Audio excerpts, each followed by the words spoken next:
UFC Edmonton. This is the weigh-in recap show, full card predictions, and the betting breakdown. I'm looking forward to talking about each of the matchups on this card after seeing the fighters on the scales and after 10-7ing the UFC's mod during the ceremonial weigh-in watch-along. If you know about it, you know about it. Make sure you guys all smash the like button. If you're new, subscribe to the channel. Turn the post notifications on and make sure you share the video too. And also note, I will be live for the entire UFC Edmonton fight card, 5 p.m. Eastern time, Saturday. Don't miss the fight companion. Without further ado, let's get into it. First fight on it, ladies going after it, Ivana Petrović versus Jamie Lynn Horth.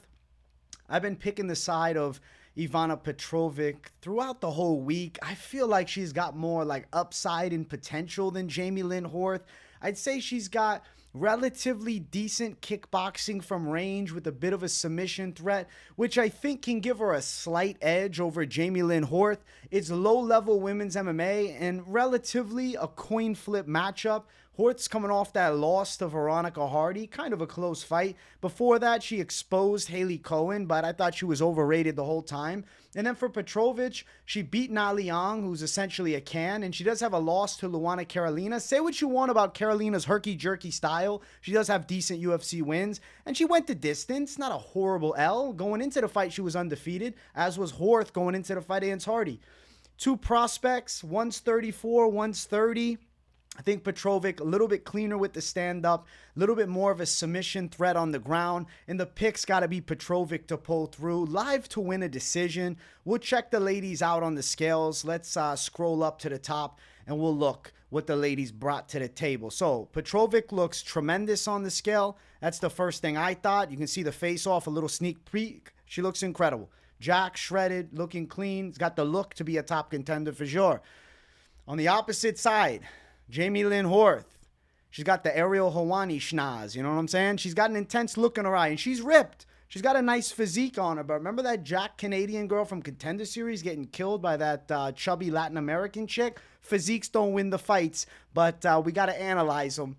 I think that she looks great physically, but when they go side by side, yeah, Horth might be a little bit more, I was going to say androgenic. She might be a little bit more masculine in the frame, a little bit thicker muscle, but to be fair, there's not much of a size difference.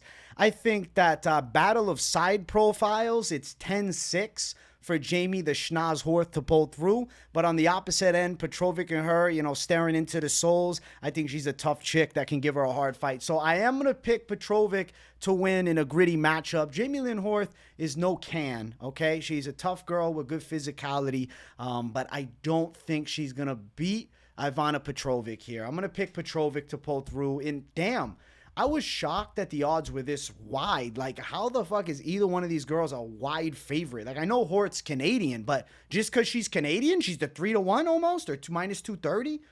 That's crazy. Plus 195. I think Petrovic's got a chance to win. Not one of the, you know, smarter bets of the year because you're throwing on two bottom-end girls in the women's division. But hey, you want plus money? Petrovic's live to win it. Over, possibly. I don't know. Petrovic's got long arms, though. She could lock up a sub, maybe. Plus 1,000 for a sub. I mean, close your eyes and throw it on the roulette table. That's what you're doing, playing the plus 1,000 for Petrović. I think she probably wins a hard-fought decision. It's going to be a close fight. Most likely goes over. I like the underdog in Petrović. I don't think the odds should be any bit wide. I feel like they should be minus 110 on both sides. So give me Petrović being the younger girl, a little bit longer, a little bit better from range. You see that, like a 4-inch reach advantage, a little faster on the feet. Yeah, I think she wins this fight. I like Petrović as an underdog. I think Horth's only the favorite because she's Canadian. Let's keep running.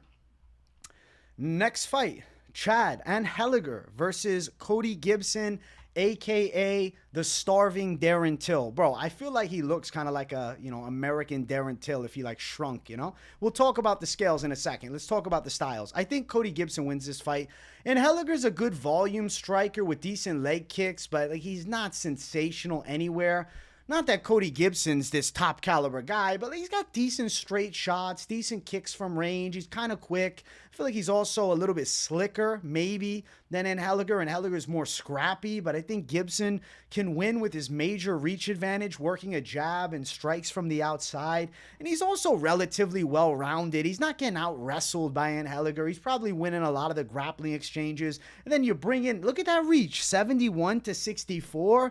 Anheliger's got those T-Rex arms in this matchup, and Gibson's good from the outside. I know Anheliger's used to having a reach disadvantage, walking people down, making it dogfight scraps, but I think Cody Gibson should do okay.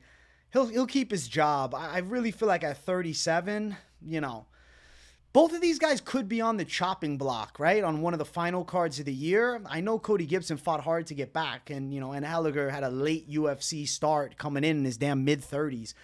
I don't know. Somebody could get released here. I got a weird feeling about it. But either way, I think Cody Gibson is live to beat Chad Anheliger in Canada. I'm fading the Canadians early in the night. I know Anheliger's gritty and scrappy, but I like the edge of range striking, and I think in the wrestling, he's fine. It's not like Anheliger is this demon wrestler. I think Gibson pulls through and gets the win. Let's look at the scales. There's Cody Gibson. You see the Darren Till vibes, low-key, though. It's a Darren Till vibe. It's an American Darren Till. And then Anheliger with the mustache. I mean, he looks like something else. I don't have anything for him, man. He looks like an angry custodian, to be honest. Holy shit. Anheliger looks pissed off at these weigh-ins. Let's pull up the face-off between these two, and let's see what the intensity looked like as they, stared face-to-face. You can see Cody Gibson closing his eyes a bit, kind of, saying, listen, Anheliger, I don't want too much trouble. I won't lie to you. This picture of Cody Gibson is atrocious. I screenshotted this while I was watching along the ceremonial weigh-ins. I didn't double-check this one. I only did it for the main card ones. We caught Cody Gibson at a bad point. He looks like a fucking skeleton. Holy shit. Kind of looks like Caitlyn Jenner a little there. But, hey, listen, Cody, I'm sorry I'm roasting you. I'm picking you to win, okay? You should be happy. Cody Gibson's going to win this fight. Anheliger is going to make it a gritty fight, but Gibson good from range. Physique, obviously, look at the shoulder level difference. Like, Anheliger is obviously a lot shorter, has, much more stubby arms, and I think Cody Gibson's live to get a win. Let's look at the odds. Anheliger, plus 175. Gibson, minus 192, upwards of minus 210. I don't think Gibson should be this wide of a favorite, but I'm picking him to win. And I think you have to rate some of his outside the UFC wins kind of high. I mean, he did beat John Dodson at one point. He's coming off a win in his last fight, made easy work of Kelleher. And then Anheliger is coming off of a win against Charalampos Gregorio, who got released from the UFC and turned out to be a buns prospect. So give me Cody Gibson. I think over 2.5, minus 245 makes a lot of sense. Gibson on the cards, plus 140. Give me Cody Gibson to pull through. It would be like a real surprise if he locks up the sub, but he does have long arms, and Anheliger got subbed a few fights ago by Jose Johnson, plus 400 for the sub. Not telling you to play it, just reading the line off. Cody Gibson for the W. I think this fight's going over 2.5. I think we got 3 competitive rounds, and Gibson should win it on the judges' scorecards. Let's keep running up the damn card. All right. Next up, we have Sidey versus Garrett Armfield. I like Sidey here. I normally pick Garrett Armfield, though. If you've watched me long enough, you know that I like Armfield. But here, to use his straight punches, not that favorable. He beat Brad Katona, and I'm like, oh, damn, do I rate that? Not really, because Brad Katona has like a 60-inch reach. Sidey has a reach advantage over Armfield, which is an area where he normally has an edge in the bantamweight division. So getting outstruck from distance, I think, has got to favor Sidey. He's going to be better from the outside. He's got snapping kicks, good straight shots. He was training with the MMA lab leading up to this fight. I got to say, I like that for him. He's got the frame that they can work with. I mean, look at O'Malley. Armfield's decent, but I don't think he poses enough of a wrestling threat nor enough of a power punching threat to really give Sidey substantial difficulty, enough so to beat him. I think Garrett Armfield could potentially win exchanges, and I don't think it's a washout. I'm going to pick Sidey to win a decision. He's pretty calculated and precise. Armfield takes a pretty good punch. I think we're going 3 hard rounds where both guys are pushed, but Sidey comes out on the right side of history and gets a W in front of his Canadian crowds. He's Ukrainian Canadian, but in front of his people, he'll get a win, and I don't think Garrett Armfield is going to stop him. I know Sidey lost in the rematch with Ramon Tavares, but like, it was kind of a bad decision. Garrett Armfield looks shredded. He looks good, man. He looks like that dorky kid that had a slight glow up. And then on the opposite side, Serhiy looks like an upgraded version of Garrett Armfield. Do you see what I'm saying? Like, look at their heads. Like, you telling me these two can't be cousins? They look like distant relatives, but it's just, there's the upgrade. The Serhiy upgrade. He's taller. He's longer. He just looks more chatted up, man. And I think Sidey's going to beat him in a fight, too. He's just got a better frame. And I think the stylistic clash really favors the kickboxing from the outside. And I don't think Armfield's wrestling is good enough to give major problems to Sidey. There's the face-off. You can see battle of body language, 10-8 for Sidey. You got Armfield leaning all the way back. Lean back with it, my man. I'm picking Sidey to win. I think he's got this. Decision win. Sidey should pull it off. Looking at the odds, Sidey is minus 135, Armfield plus 115. Got to go with Sidey to win it. I think close money odds, not bad. I mean, Sidey's unproven, and I know Armfield has some wins, but, bro, Toshiami Kazama is shit, and Brad Katona, it's Brad Katona, okay? Over 2.5 makes a lot of sense at minus 165. I like Sidey to snipe him a bit from range, winning a decision at plus 140. Sidey to get it done. He's a more upgraded Garrett Armfield. And training with MMA Lab, undeniable for me to pick him. I think he pulls through. And maybe a trilogy with Ramon Tavares 2025. And it was a great fight. But shit, he beat him by KO the first time, then losing a controversial decision. They're going to have to do it a third damn time at some point. I'm going Sidey to win it. Sidey over Armfield in a fun prospect fight. Next fight on the card, we have Alexander Romanov versus Rodrigo Nascimento. I've been picking Romanov all week, but if you've listened to me talk in my live streams, I have said I heard some rumblings of Nascimento training with Arman Sarukian strength and conditioning coach, and I said, whoa, this changes everything. If he comes in at 245 with a nice 4-pack, a little more muscle on him, Nascimento could be a problem. So I got high expectations for these weigh-ins. Let's check out how they look. Let's scroll down. Nascimento. What? New coach? Bro, he looks fatter than last fight. What the fuck is going on?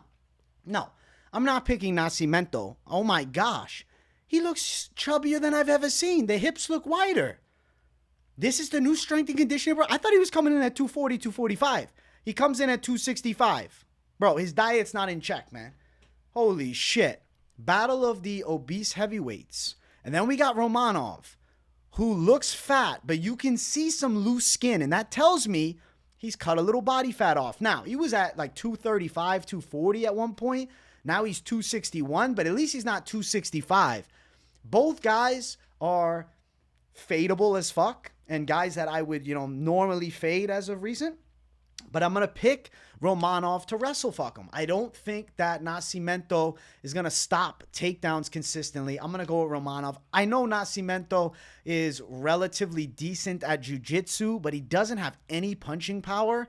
And I feel like Romanov is going to be confident to move forward on him and walk him down a bit.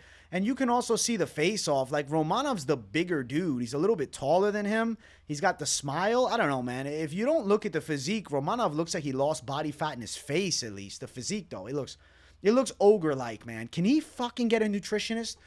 Both these guys don't need strength conditioning coaches. They need fucking nutritionists, dog. They need to be tracking their calories. Or somebody at their house needs to lock the goddamn fridge, bro. No midnight fucking Twinkie runs and shit, man. Enough of the McFlurries for both of them. Holy fuck. You're trying to be UFC champs and you're showing up with guts? The fuck, man. It's 2024. It ain't 1993, okay? Romanov is minus 105. I'll pick him. Nascimento minus 115. Both guys are extremely unreliable to bet on. Over 1.5, minus 175, actually has a little bit of liveness to it. Romanov by decision, plus 400. Nascimento decision, plus 250. I think Romanov could win a decision. Nascimento KO. Stay the fuck. I don't know, man. You're betting on two guys that just don't show up serious, man. I don't like the physiques at all. I have the disdain for it in this matchup here. I'm going to pick Romanov to land key takedowns and win a decision, but expect an ugly fight, and Nascimento is not completely out of it. I mean, he's live to win. Flip a damn coin. The odds tell you the same thing. I'm going to go with Romanov since Nascimento did not come in looking in any bit better shape. 0. I don't get it. Whatever. Next fight, let's keep running up. We have Jack Shore versus Youssef Zalal. I love this fight. I'm going with Youssef Zalal all day long. Lock him up. I think Youssef Zalal is going to be able to outstrike Jack Shore with an evident kickboxing advantage, as well as a slickness and speed edge. And I also think he outmuscles him on the ground and probably can outwork him in grappling transitions too. I would say Zalal is more live for the submission threat. He's got a good body triangle, good rear naked chokes. Jack Shore, he's got some subs down at bantamweight, but since coming up to 145, I mean, beating a Makwan Amir Khani? Amir Khani's shit, man. That doesn't mean a lot, to be honest with you, especially when he beat him. I think that Youssef Zalal is live to finish the fight. Zalal's a promising prospect. Losing to Jack Shore, I don't know. I just can't see it at this point. Zalal's got 2 big wins. Billy Q win and easy work at Jarno Aarons. And I rate those higher than, the freaking win over Amir Khani or a win over Timur Valiev at 135 or Ludovic Shalinian from The Ultimate Fighter. Both those guys were on tough and didn't do well on tough. Those are not marquee wins, especially comparing to a featherweight resume. Youssef Zalal should dominate this fight. I'm going to say Zalal is live for a submission, but he's definitely getting the hand raised, all means necessary. There's Youssef Zalal, the Moroccan Devil. Looks clean, looks good, looks like a savage, looks ready to kill. Let's go, Youssef Zalal. There's Jack Shore. You know what? Terrible haircut, but I will tell you, Jack Shore looks less fat than normal, so I got to shout him out. Jack Shore, I've been flaming the physique. You showing up with a little bit of abs on you, man. I respect it. Still, I do think he's going to get worked, but you know what? Doesn't look awful at this weigh-in. I got to be straight up. He looks in decent shape here. Now, when they go side by side, it looks like man versus child, bro. Look at the muscularity of the abdominal region and the chest on opposite sides. It's not much. I really feel like Jack Shore, he probably could shred down to 135, or he should bulk up and be like a more jacked 45er because he's not tall at all. And like the skinny, lanky build at his height is really non-optimal. I'm going to pick Youssef Zalal to get a hard-fought win. I think he's live for a submission in the later rounds. I think he's going to be quicker on the feet. I think moments for Jack Shore. As much as I've been flaming Jack Shore all week, I don't think he's an absolute can. I just think Youssef Zalal has way more upside and as well as, a potential physicality edge. The odds are way too wide now, though. Minus 316 for Zalal is shit. Shore plus 266. Damn, the damn odds widened up, man. I don't like it as a lock at minus 316. I liked it in the minus 200 range, but now, chalky as hell. Chalky-locky becomes supreme chalk, but I said it Wednesday, not today. It is what it is. It's a confident call. I feel like Zalal has to be considered by submission just because of the threat of back control and subs. And at plus 700, it's not a horrible D-gen bet. I know Jack Shore has relatively good offensive jiu-jitsu in his own right, but he's got submission losses. I guess one, Ricky Simone, and doctor stoppage there. I'm going with Youssef Zalal to win. I think he can pull this off. I really like how he's been looking as of late, and I don't think Jack Shore is going to stop him. I think Zalal is making his mark and making a run towards top 15. Youssef Zalal, Moroccan Devil for the W. Let's go. Next fight on the card, we have Charles Jourdain versus Victor Henry. I am stoked to see this. Charles Jourdain is going to be my pick. He has been all week, and I have said we need to see him make this bantamweight weight class before the confidence can truly rise, and we're going to bring it right up. Because shout out to Charles Jourdain. Definitely had a weight cut, but he was on point. There's the ex-Motley Crue rock star, Victor Henry. His best days are behind him, man. He was a rock and roll legend in the 80s. Now trying to fight in the cage 2024. I don't think he's pulling through. Look at Jourdain. Shredded as fuck. Absolutely looks like this has been the weight class for him all along, but he was fighting too big at 145. Look at him now. Good move. Thankful move. Good move. I'm very glad. Almost threw up in my mouth. I'm so fucking glad. Charles Jourdain has a significant explosiveness edge in striking. He's better on the feet. On the ground, I think he brings actually a submission threat to Henry. I don't see Victor Henry wrestle fucking him. To be honest, at odds, I like Charles Jourdain as a money line more than like Youssef Zalal now with the fucking shift of the lines this week. I'm feeling Charles Jourdain's pick now, big time. I like Charles Jourdain. Charles Jourdain might be the post-weigh-in lock, to be honest. I like him more and more now. Holy shit. Look at Charles Jourdain. He looks fucking tremendous tonight. Yeah, I like Jourdain to win this thing. I'm feeling good about picking Jourdain, and the confidence has risen as he made weight looking good. And it's like he's always been a promising prospect. I don't think he's selling to the 37-year-old Victor Henry. Minus 140 for Jourdain. The odds are too good, bro. This might be the switcheroo fucking post-weigh-in lock here. Plus 120 for Henry. I like Jourdain's chances. Looking at Jourdain to win it. Over is minus 300. It'd be awesome to see him win inside distance, but Henry's never been finished. Inside distance, Jourdain plus 375. Jourdain by decision plus 155. I'm going with Air Jourdain. He's been a confident pick all week. I didn't pull the lock trigger on him on Wednesday because of the fact that he hadn't made this weight class. So I was worried he might miss weight. But damn, he looked good on the scale. And I think he's going to look damn good in the fight too. So confident pick. Charles Jourdain and so money lineable. Holy fuck, bro. Let's keep running. Our next fight on the card. The ladies go after it here. It's Ariane Lipski versus Jasmine Jasudavicius. Now, all week I've been picking the wrestler. I've been thinking Jasudavicius lands key takedowns and garners some control time from top position. I will tell you, though, when we look at the scales, I think you'll be a little bit surprised by the face-off. Now, I'm just going to bring the scales right up here. Ariane Lipski da Silva has good striking. Like, nobody's knocking her on the feet. She's powerful with kickboxing. She's got, like, the Muay Thai-esque kickboxing base. Brings a submission threat, but, like, is notably not a very good wrestler and has given up a lot of takedowns in the past. And she hasn't beaten a good wrestler. And Jasudavicius is a chain pressure wrestler all day. There's Jasudavicius. Looks okay on the scale. There's Lipski, looks pretty good on the scale. And then when you see the face-off, I think you're going to be like relatively surprised to see the side-by-side. It freaked me out watching it live because I really imagined Jasudavicius as, you know, bigger. But Ariane Lipski looks thicker, she looks broader, and she looks taller. If you're on Jasudavicius, you should be sweaty. You should be sweatier than I am, bro. You should be sweaty AF right now because if Ariane Lipski looks strong, dropping some heavy shots, she can make Jasudavicius uncomfortable. But I am not pick flipping. That's not what I'm doing. I'm just saying she looks big. I think Jasudavicius has a clear-cut wrestling edge. And until I see Lipski beat a girl who offers takedown threats like Jasudavicius, I'm not going to pick her against one. So I'm still picking Jasudavicius, but don't necessarily love the face-off, nor how she looked on the scale. Minus 210 is also stupid wide. This fight should be like minus 140 to plus 120, like the Victor Henry Jourdain fight, but whatever. Jasudavicius is a 2-1 favorite. I don't think she deserves that tag. I think she should be a closer money favorite. Minus 260 for the over. Jasudavicius by a decision. I wouldn't touch him, man. I would rather not bet it. Or maybe you got Lipski decision or you're degenning it up. Lipski by sub plus 2,000. What the fuck? She locks up an armbar on Jasudavicius. That'd be crazy. Probably Jasudavicius out wrestling her, but Lipski is not completely outgunned in the fight.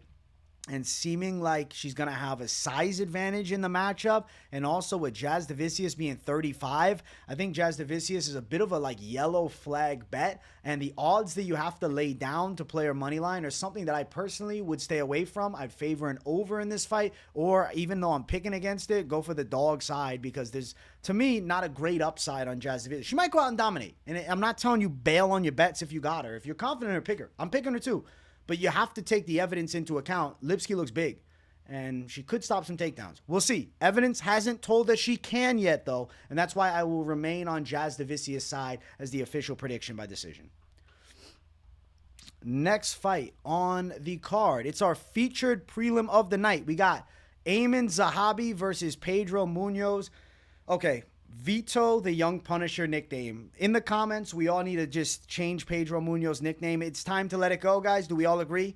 Pedro the Punisher Munhoz. Young Punisher. Bro, he's 38. Come on. The Punisher. The Punisher. I am picking Pedro Munhoz to beat Aiemann Zahabi. I am a notorious Aiemann Zahabi doubter, and I've picked against him consistently. All the damn time. And he's on a 4-fight win streak. So, I don't see him as a top caliber guy, but he keeps getting wins. Pedro Munhoz is good at boxing on the inside, but he is 38. But he's also quick, and he brings nice punch combinations, but he's 38, though. Aiemann Zahabi on the other side, I mean, he's got decent shots from distance. He's okay with his stand-up. He's kind of well-rounded, but he's, like, not fast at all, and he's not super powerful. Like, I know he's got 2 knockouts out of his last 4 wins, but I don't see him as a knockout artist or an explosive puncher. He's kind of precise. I'm going with Pedro Munhoz to win a competitive decision. I know everybody thinks he's washed, and I know the Kyler Phillips loss has aged like shit, but, like, he did okay versus Marlon Vera. He still beat Chris Gutierrez. He had moments, before he lost, or rather, no contest with O'Malley. I know it's 2 years ago, but is Pedro Munhoz really done for? And he's going to lose to Aiemann Zahabi now? I don't think so. I'm not going to believe it until I see it. There's Pedro Munhoz. He looks shredded. He looks in great shape. He doesn't look washed. There's Aiemann Zahabi. Ariel Helwani. Is that Ariel fucking Helwani, bro? Listen, the two have never been in a room together, so I would say that might be Ariel Helwani. They're both Canadian. I don't know. Suspicious, bro. Very suspicious. Very Helwani-like, man. And then there's the face-off. You can see Zahabi only a little bit taller. Like, Pedro Munhoz does not look nearly as short as he normally does in this face-off. The height difference is only 2 inches. It looks about 1.5 inches. Reach about 3.5 inches. But I think Munhoz is live, man. Pedro Munhoz is in this fight. I'm not counting him out. His boxing's still crisp. He's still got power. Aiemann Zahabi is not so versatile like Phillips. Like, we can shit on Kyler Phillips' loss all we want. Rob Font is still levels above Aiemann Zahabi, bro. So unless Pedro Munhoz is absolutely washed, I think he loses. Or rather, I think Munhoz wins. I think Munhoz beats Zahabi. Unless he's absolutely washed, then he loses. And I'm not ready to say it yet. Maybe I'm just holding on. But no, I'm not. Plus 125 for Munhoz. Minus 145 for Zahabi. I'm going with Munhoz. Over 2.5, minus 450. Yes. Zahabi and Munhoz. What's the decision props? Munhoz decision plus 165. Zahabi plus 110. Dog, give me Pedro Munhoz. What's this number? Let's see what else we got. What do we got here? I want to see if we have... Well, the 3.5 on the side of Munhoz is not listed, but I would say it is live. It is live. I think Pedro Munhoz by decision, man, or losing a competitive decision at worst. But I like Pedro Munhoz's chances as an underdog, bro. Actually, after the weigh-ins, I like him a lot. He looked good. I'm going Pedro Munhoz to win it. Let's go. Pedro, young Punisher. Not anymore. The OG Punisher. Pedro Munhoz beats Aiemann Zahabi. Let's go. Let's keep running. Let's jump to our main card opener. If you guys haven't yet, make sure you smash the like button. If you're new to the channel, subscribe. We have Mike Malott versus Trevin Giles. I've been picking Mike Malott all week. I think he's got a clear-cut edge in the grappling department. I think he's got an edge in the striking department.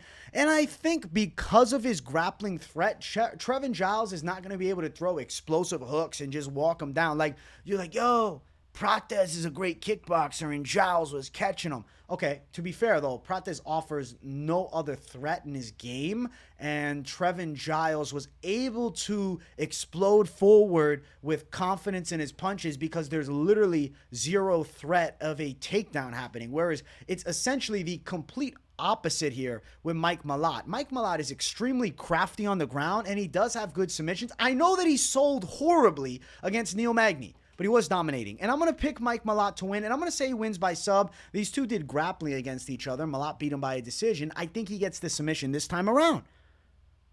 Let's look at the skills. Trevin Giles, he looks good. Trevin Giles is a notable journeyman, bro. He fights everybody. There's Mike Malott. He is the last hope for Canadian prospects right now. Let's look at the face-off, all right? Let's put them face-to-face. And let's see the energy that we got here. What are we looking at? Boom. There it is. Look at this savagery. Mike Malott looks intense. Trevin Giles is kind of bowing down to him a tad. Listen, I'm talking a lot of shit. I think Mike Malott's going to win the fight, though. I think he wins it on the ground. I think he's fine on the feet. I think Mike Malott's just a superior fighter, and I think he's going to finish Trevin Giles by submission. I don't think he's losing back-to-back. I don't think he's getting exposed twice. I know he lost to Magny, but he's not a bum, and Trevin Giles is not Magny. Minus 330 for Mike Malott. Trevin Giles at plus 270. Give me the side of Mike Malott to win this thing. I feel like he's pulling it off. Over 1.5 minus 140 is relatively live. And then looking at Malott decision, plus 375. Malott submission, only plus 225. I do think he is live to win by sub. Malott's style is more finishing based. Wouldn't be crazy if he won a decision and just controlled a lot of the exchanges and like the grappling exchanges and the positions on the ground. But I also think that he's like really live to finish because he is a finisher, and Trevin Giles is notorious for getting finished. Giles does have that weird win over Roman Dolidze, man. Holy shit. Trevin Giles been around for a long time, but I think he gets his back taken, and I think he gets choked out. Malott for the win. Next fight on the card, we have Marc-Andre Barriault versus Dustin Stoltzfus. I'm going to be picking Marc-Andre Barriault. Dustin Stoltzfus, I mean, he kind of needs to be able to pick you apart from range and you to fight at a calculated pace with him. Like, he beat Punahele Soriano's ass, but Soriano was still cracking him early. He beat Dwight Grant, but he was getting touched in that fight. And, bro, it's Dwight Grant, okay? He looks like a, skinny version of the dad from Family Matters, bro. He was past his prime there. And then Marc-Andre Barriault, I know he lost 2 in a row, but Joe Pyfer's a monster. And granted, Stoltzfus did beat Pyfer, but it was like a weird takedown where Pyfer broke his arm, and like that was Contender Series days. So let's eliminate that from our minds. And then Chris Curtis, split decision, bro. Sitting in there and banging with Chris Curtis, I don't think Dustin Stoltzfus is putting his freaking lights out, bro. Like, Barriault almost beat Chris Curtis, but now he's going to lose to Stoltzfus? I can't see it. I don't think you can see it either. Barriault's a good pressure fighter. He's gritty on the inside. There's Stoltzfus, who looks okay on the scale, man. He's like a pretty calm demeanor guy. Kind of nerdy in his own way. But listen, you know what? Stoltzfus has got decent striking, decent grappling. I mean, he gave Bruno Ferreira an okay fight early. He landed some shots before getting knocked out with the spin elbow. And then on the opposite side, you got Barriault. Just looks like an absolute fucking monsoon, bro. He's the last of the Canadian Chads, bro. The last of the Canadian savages. He's a dying breed in Canada right now. I'm not even playing with you, man. This is like one of the final forms. Like, we're looking at the end of the Canadian masculinity chain, and like Barriault's one of the last survivors. Holy shit. Let's check this out. How did the face-off look between these two? I think Barriault won the face-off. Stoltzfus was being like so nice to him. He was like so polite. Stoltzfus seemed slightly intimidated, man, when Barriault was staring him down. I think that Stoltzfus is going to get a pace put on him. He's going to get outdogged on the inside, and he's eventually going to get TKO'd. So I'm going with Marc-Andre Barriault to get the finish at home in Canada in violent fashion, okay? In violent fashion. All right, Marc-Andre Barriault, minus 185. I like the line. Stoltzfus at plus 160. I like it. I like Barriault's chances. Over is minus 140. And then let's see. Barriault by KO plus 205. I'm going to say this, man. I think Barriault wins the fight. I think he outdogs him. He outworks him. Stoltzfus, I don't know, some weird sub would be his best chance. It's at plus 600. I just don't think so, though. I think Barriault probably hits him with hard shots, makes him uncomfortable, kind of makes him like, I don't want to say scared. I'm not trying to diss Stoltzfus. He's a nice dude. I'm giving him a hard time here. But it's going to make him shy away from exchanges. And I think he's going to eventually get KO'd. So Marc-Andre Barriault to get the finish of Dustin Stoltzfus. I think that's what's coming to fruition. Let's go. Good fight. Exciting matchup. I think it's going to be really fun. Next fight on the card. Caio Machado versus Brenson Ribeiro. So I've been picking Brenson Ribeiro throughout the week. If you see, this is Caio Machado. You see this fat guy here? He was fighting at heavyweight, weighing in at like 250, looking like, I don't know, a Brazilian Peter Griffin. Well, he said, listen, I'm going to take my diet serious and try to do this MMA thing right. Let's pull up the scales and be prepared, if you haven't seen it, to be shocked. So, Brenson Ribeiro, he looks like an angry savage. To be honest, he looks like an angry South Indian savage. Granted, I know he's not South Indian, but maybe he's got some South Indian blood in him. He looks like a guy I know, actually. Brenson Ribeiro is a powerful Brazilian finisher. Not necessarily one-rounder bust, but he's a one-round savage. Like, he comes out crazy early. Who the fuck is that? What the fuck happened, bro? He looks like a different guy. Like, this looks like Caio Machado's picture of him his senior year of high school. What in the fuck? That's him? I don't think that's actually him, bro. They replaced him with somebody else. That's crazy. The dude's shredded. Dude usually shows up with rolls, comes in with the six-pack. Respect, Kyle Machado. But I had in my notes leading up to my first breakdown of the week with the early picks on Sunday that Machado is one of the slower heavyweights. And now he's dropping down a weight class? I know he looks in great shape, but like, my God, I hope the speed caught up. And it's not like he's ever been like a crazy knockout artist, though. I'm still picking Brenson Ribeiro, but Machado looks damn good on the scale. Maybe he'll prove me wrong and he'll go out there and surprise Ribeiro. I mean, it's not like Ribeiro's elite or anything like that, but he's an absolute monster early on. There's the face-off. Bro, that don't even look like Machado. I would not think that's him. If you just gave me a random side-by-side, who the fuck is Brenson Ribeiro fighting? Who's this Brazilian dude he's fighting? It's going to be an interesting matchup. I'm really excited to witness it. A Kyle Machado that used to be a fat fuck and looked 45 to now looking in his late 20s, taking on Brenson Ribeiro at light heavyweight? I have no idea how he's going to fight. This is a whole new fighter, bro. It might as well be a mystery fighter. We do not know what Machado's going to look like. Predictions, throw them out the window. You're fucking just blindly gambling here on either side. But I'm going to stick with my pick because even though he's got abs, I'm not going to pick him just because of that when I didn't think he looked super quick in the heavyweight division. But Brenson Ribeiro is not reliable at all. And seeing Machado really taking this damn thing serious, I don't know. It just makes you wonder. Like, I wish I could have seen a fight of him at light heavyweight. But it doesn't exist because he hasn't before. That's crazy as hell. Wow. Machado's minus 142. Ribeiro plus 122. Close odds. I've been on the underdog Ribeiro. But you can like hear it in my tone when my confidence dips a bit. I'm like, dang, he may wait. Okay. Under 2.5, minus 165. I'm expecting this fight to go under 2.5. I like violence. I like it ending inside the distance. Ribeiro to win inside distance, plus 200. The thing is, Machado knows he's fighting for his job, too, and that's why he took it so serious. What's Machado inside distance? Plus 150? Damn. This fight's going to be interesting, man. Sit back and fucking relax and watch, man. I mean, if you're on either side, because I was thinking underdog side Ribeiro earlier in the week, but now I'm looking at it, I'm like, Machado looked good. I don't know. I'm going to sleep on it one last time, bro. Wow. Machado looks shredded. I knew he was going to come in leaner, but I don't know, man. I didn't know if he'd make the weight. He looked fucking good. This is not the same guy. But I'm going to believe in things based on evidence. And evidence-wise, he's a slow striker, and Ribeiro's a fucking powerhouse early in fights.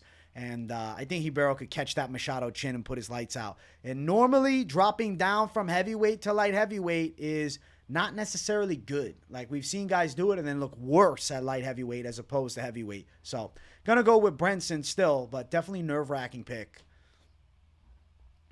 Next fight on the card, our featured fight. We have Derek Lewis versus Jourdain Diniz. I have been picking Jourdain Diniz all week long, and I've said I think that his technical striking abilities is going to give a 39-year-old Derek Lewis a lot of problems. He picks his shots well. He's defensively sound. Lewis is going to be looking for big bombs and potentially even takedowns. But Jourdain Diniz showcased good wrestling defense in that Carl Williams fight. Carl Williams is a good pressure wrestler. No, he doesn't bring much of a striking threat, but still, he's offensively sound. I think Derek Lewis might end up getting beat, man. I mean, I think he is going to get beat. I'm picking Jourdain Diniz. I mean, he could potentially actually get a stoppage. He's live to, like, patiently pick Lewis apart and stop him. But if Lewis is gun-shy, Diniz could end up taking 3 rounds here and just outstriking Lewis and landing more significant shots. Let's look at the scales. So, Derek Lewis, well, first, Diniz. Diniz is now the Brazilian Peter Griffin. So, Machado, congratulations. You've lost that title. I never understand. Like, does he actually have abs there? Or is it just when he sits down, the roll goes over? I don't know. Like, abs with, like, 30% body fat is crazy. Bro, Derek Lewis, he looks like shit. Tell me Derek Lewis's shoulders don't look a little smaller. His traps look smaller. His neck looks skinnier. Like, his head looks, like, less muscular, but he's still carrying the same amount of size in, like, his chest and his stomach and his arms. I don't know. Derek Lewis don't look conditioned, bro. Look at his whole upper torso. And there's no face-off because Derek Lewis didn't come to the ceremonial weigh-ins. He didn't make it, but he said, the UFC promised us. Fitzy said it. The fight is still on. I hope so, man. Fingers crossed Fitzy's not lying to us, man. I think Derek Lewis is getting beat for sure. He didn't show up to the ceremonials. Maybe this was a hard weight cut because he came in at the limit, 266. I don't think Derek Lewis took this fight super serious. I don't know how motivated he is. I don't know where his head is at. He's 39 years of age. He's a fan favorite. He's always got a one-punch knockout chance, but he's taken on a former pro kickboxer that was in glory, that's got good MMA striking too, and is known as durable. So I am going to favor Jourdain Diniz to solve the Derek Lewis puzzle and put his lights out. Plus 132 Lewis, Diniz minus 152. If he's patient early, I mean, over 1.5 is not crazy, but I don't know where Derek Lewis's head is at. Not showing up these ceremonials is weird, man. Sus.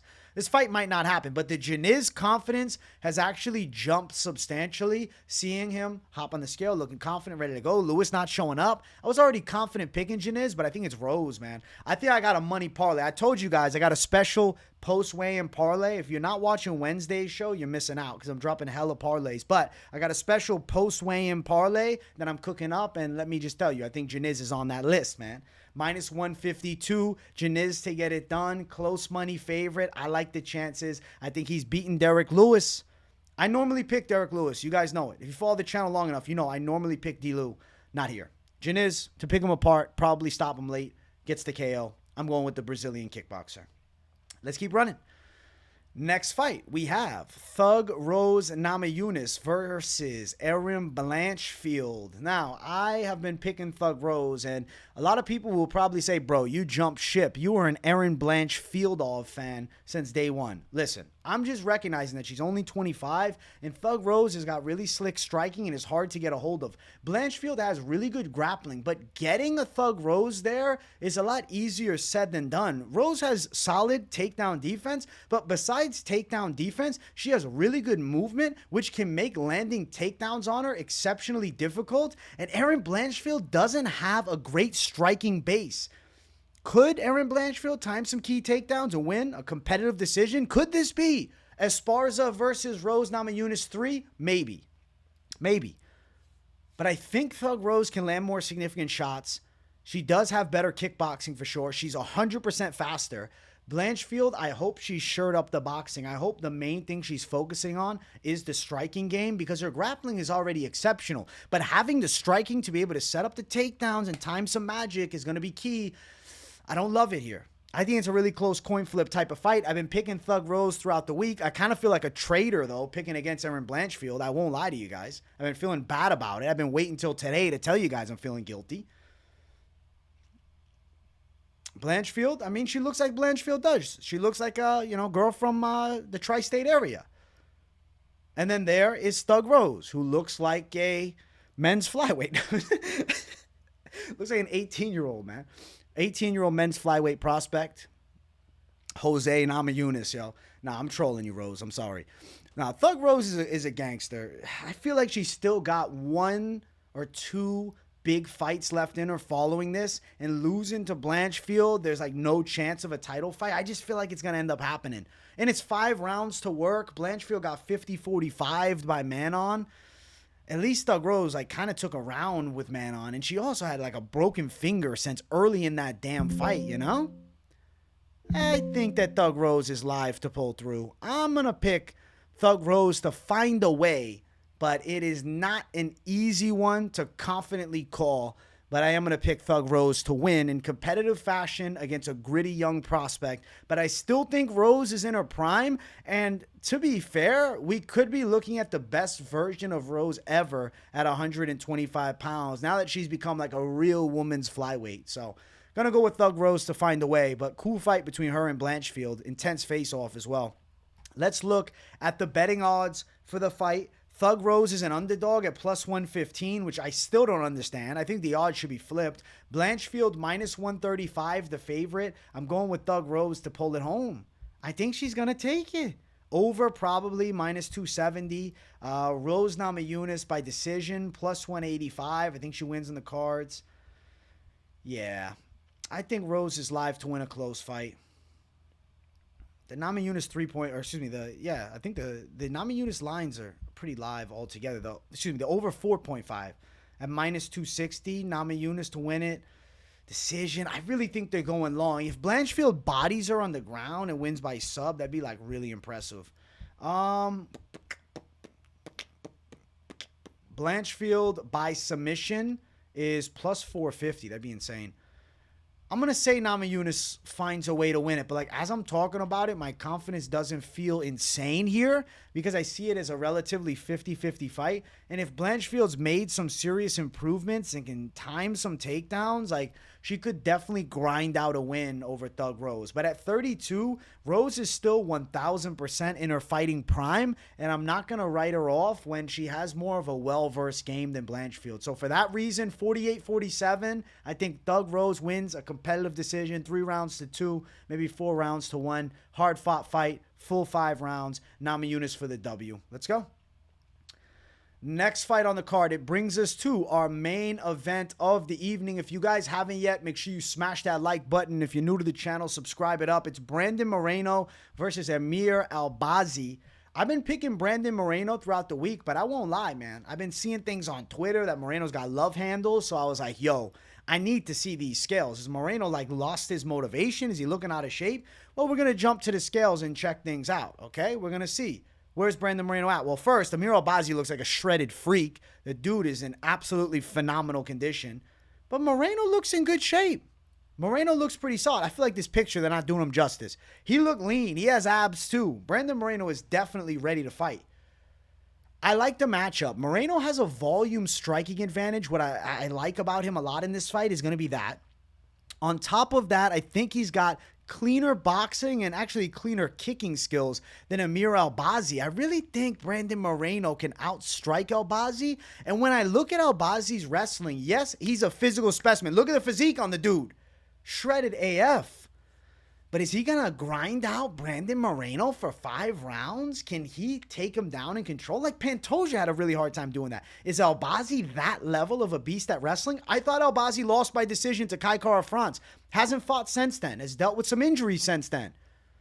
I think Brandon Moreno in a competitive back and forth is going to outwork him and get a win by decision. Albazi is a physical specimen and definitely one of the stronger flyweights. But Moreno is extremely scrambly, has good wrestling in his own right, is good from distance. But also what I like about Moreno is he boxes well in that red zone. I think he's better at fighting on the inside than Amir Albazi too. So I like Moreno to get his hand raised. I'm picking him to win this fight. I think he's going to go out there and show out. Brandon Moreno. Hard-fought decision. In a back-and-forth war, he beats Amir Albazi, and he's still one of the top guys in the flyweight class. Albazi's the dog, plus 148. He's relatively unproven at a high level. I know he's got knockout of Costa and then the controversial decision against Kai, but Moreno's beaten Kai Kara-France twice, and he finished him the second time. He's been in there and close with Pantoja. He was close with Royval, who's like the top contender. I think Brandon Moreno is still definitely in the mix. I expect hard rounds. Over 3.5 at minus 260, you might as well do that as opposed to minus 240 for over 4.5. And then looking at Moreno to win it by a decision, official pick, plus 155. I think Brandon Moreno in a back-and-forth war is going to get his hand raised. He'll land more significant strikes, a little higher output and volume over Albazi. Albazi will look to wrestle. We'll have a couple moments, but won't be able to garner substantial amounts of control time because Moreno is going to be too damn scrambly. And I think Moreno is able to pull this one out. And I think that the fans all across the world will be happy because Brandon Moreno, 1,000% a fan favorite. And he is still younger than Amir Albazi, even though it's like he's been there, done that. He's still dreaming of getting that belt back again. I don't think he's lost motivation. I think Brandon Moreno comes out looking as good as ever in a competitive war, takes out the 17-1 Amir Albazi on the judges' scorecards. Those are the predictions for UFC Edmonton, but I'm not done yet because we do have to talk about some parlays. So if you tune into Wednesday's show, I got the pre-weigh-in parlays where I drop a lot of savagery. Now, I think that some DGen calls are money, and I like some of the chaotic calls that I be dropping during Wednesday's show, but I do like to wait and see the scales. Zalal, the odds have gotten chalky as hell, so it's not going to be as good a lines as you're seeing on the screen if you're throwing Zalal or Malott down. But following the weigh-ins, I said, I want to come up with an alternate high confidence play, okay? So I think that we're in for an interesting one, all right? I feel as though Derek Lewis may not be at 100% of himself here. And I think Jourdain Diniz at minus 157 is a very live play to throw in following the weigh-ins. I like the energy. Granted, pre-weigh-in is tape-based only. Post-weigh-in, obviously, we're going off momentum and feel. I got to say, my confidence has been high in Charles Jourdain throughout the week, but seeing him look good on the scale, now it's plus 190 for these two together seems money. Now, if you still believe in Zalal, I think you can cash nicely and bring yourself to nearly 3-1 for that three-fighter play right there. Do you want to keep adding confidence to it? Do you want to keep running it up with steam?